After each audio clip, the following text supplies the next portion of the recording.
একদিন একটি বিড়ালছানা ক্ষুধার্ত পেটে শহরের একটি দোকানে ঢুকে পড়ে। চারদিকে তাকিয়ে সে চুপি চুপি কিছু খাবার মুখে নিয়ে দৌড় দেয়।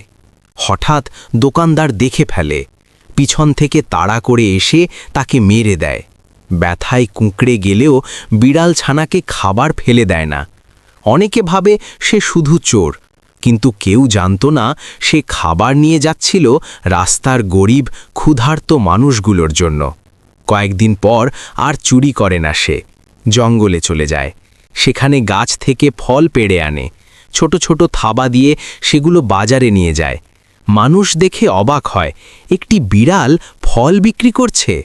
কিছু দয়ালু মানুষ ফল কিনে দেয়, সেই টাকায় সে আবার খাবার কেনে, চুপচাপ গরিব মানুষগুলোর পাশে রেখে যায়। কেউ হাততালি দেয় না, কেউ ভিডিও বানায় না, তবুও সেই বিড়ালছানাটি শেখায় মানবিকতা শুধু মানুষের নয়,